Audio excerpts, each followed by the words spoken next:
खबरें ये आ रही हैं कि जीएसटी ने एक बड़ा ऑडिट कराया। जब से जीएसटी लागू हुआ उसके बाद एक बड़ा ऑडिट कराया गया और इस ऑडिट के बाद 50,000 शो कॉज नोटिस पूरे देश में अलग अलग लोगों को भेजे गए। इसके अलावा 62,000 करोड़ की टैक्स चोरी पकड़ी गई, जिसमें कार्रवाई कर रही है जीएसटी काउंसिल की जीएसटी की टीम्स। खबरें आपने ये भी पढ़ी होंगी आगरा से, बिजनौर से, कि जीएसटी इंस्पेक्टर्स के खिलाफ, जीएसटी के उत्पीड़न के खिलाफ बाजार बंद किए जा रहे हैं। सर, उत्पीड़न इतना बढ़ गया कि बाजार बंद करने की नौबत आ गई। मुझे अच्छे से याद है कि जब जीएसटी आ रहा था तो ये कहा गया था ये तो व्यापारियों का दोस्त है, तो ये दोस्त क्यों ना रहा? हाँ, और जीएसटी अब जीएसटी सरकार की बड़ी उलझन बन गया है जीएसटी को लागू करने के बाद, और इसलिए जीएसटी काउंसिल को कुछ ऐसे फैसलों पर बाध्य होना पड़ रहा है।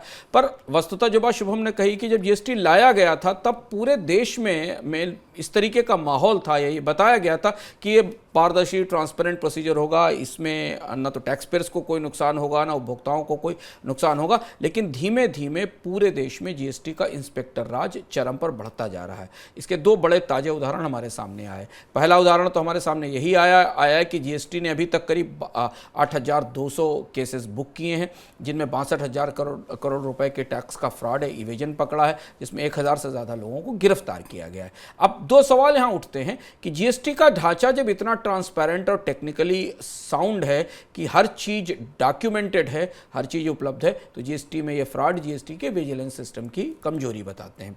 और जब ये जीएसटी के फ्रॉड निकलना शुरू हुए तब सरकार को समझ में आया कि इस ढांचे में तो बड़े बड़े दरवाजे थे, बड़े बड़े लूप होल थे। और दूसरी चीज़ ये कि देश में पार्टनरशिप फर्मों को, रियल एस्टेट फर्मों को, ज्वेलरी फर्मों को ऑडिट के बाद 50,000 से ज़्यादा नोटिस भेजे गए हैं जो जीएसटी में गलत इनपुट टैक्स क्रेडिट लेने से जुड़े हुए हैं। ज़्यादातर मामले जीएसटी में गलत इनपुट टैक्स क्रेडिट लेने से जुड़े हुए हैं। और यहाँ आकर जीएसटी अब सरकार के लिए दुविधा बन गया है।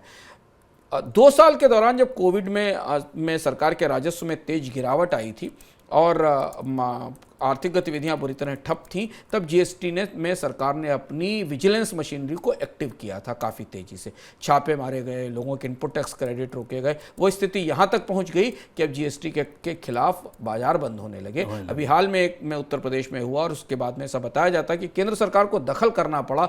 उत्तर प्रदेश में राजनीतिक रूप से बड़ी चुनौती हो रहा था कि जीएसटी के कारण जो लोगों में नाराज़गी बढ़ रही थी कारोबारियों में, उसे रोकने के लिए ये दखल बंद कराना पड़ा। अगर जीएसटी इसलिए लाया गया था कि वो व्यापारियों के कंप्लायंस बर्डन को कम करेगा, तो उनकी कंप्लायंस कॉस्ट तो बुरी तरह बढ़ गई। ये बात हमें दिखाई देती है लगातार, क्योंकि इतने सारे कागजी कामकाज हुए। और हमें इसलिए लाया गया था कि एक single window faceless online system है जिसमें सारी चीज़ें ट्रांसपेरेंट हैं। आप जितना माल बेच रहे हैं उस पर जो इनपुट टैक्स क्रेडिट ले रहे हैं उसके बारे में सबको जानकारी है। तो फिर ये जो फ्रॉड्स निकल रहे हैं या ये जो क्रैकडाउन हो रहा है, ये जीएसटी के पूरे अस्तित्व के लिए और उसके लिए बड़ी चुनौती बन रहा है। और शायद यही वजह है कि जीएसटी राजनीतिक रूप से अब कई सारे राज्यों में सरकारों की बड़ी दुविधा बन गया है। शायद यही वजह थी सर क्या कि जीएसटी काउंसिल ने यह भी तय किया कि 2 करोड़ की कर चोरी के ऊपर ही आपराधिक मामला बनाया जाएगा, इसकी थ्रेशोल्ड को बढ़ा दिया गया। क्या 2 करोड़ की सीमा बनने के बाद उत्पीड़न कुछ कम होगा, रुकेगा?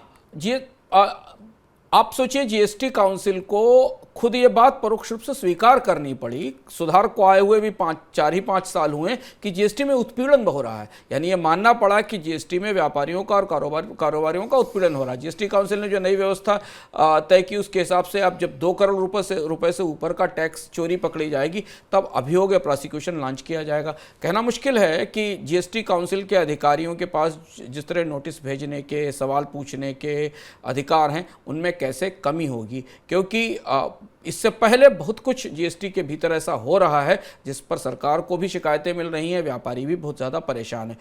ये नई लिमिट लागू होने के बाद प्रोसिक्यूशन की व्यवस्था कैसे लागू होगी ये देखना होगा। पर सरकार की बड़ी दुविधा जीएसटी काउंसिल के लिए ये, अगर टैक्स की चोरी नहीं रोकी जाएगी तो जीएसटी काउंसिल के लिए तो जीएसटी के रेवेन्यू में बढ़ोतरी नहीं होगी। और अगर सरकारें ज़्यादा सख्ती करेंगी तो वो अधिकारियों के हाथ में इतनी ताकत दे देता है कि उत्पीड़न की सीमा तक चले जाते हैं। और यही दुविधा थी जिसके कारण 2015-16 में जीएसटी लाया गया था कि पुराने सिस्टम में अधिकारियों के पास बहुत सारे डिस्क्रिशनरी पावर्स हैं जिसका इस्तेमाल करके वो करप्शन को बढ़ावा देते हैं, और उस करप्शन से बचने के लिए व्यापारी नियम से, ईमानदारी से टैक्स पे नहीं करते हैं। हमें कहीं ना कहीं लगता है कि हम लौट के वहीं उसी स्थिति में वापस फिर आकर खड़े हो गए। व्यापारी नियम से पूरा जीएसटी नहीं भर रहे हैं, ऐसा ये मुकदमे बताते हैं जो 62,000 करोड़ रुपए की चोरी पाई गई है। और सरकार ये मान रही है कि और दूसरी तरफ ये माना जा रहा है कि जीएसटी के कारण उत्पीड़न बढ़ रहा है। तो गुत्थी टैक्स सिस्टम की वहीं जाकर फिर से फंस गई है।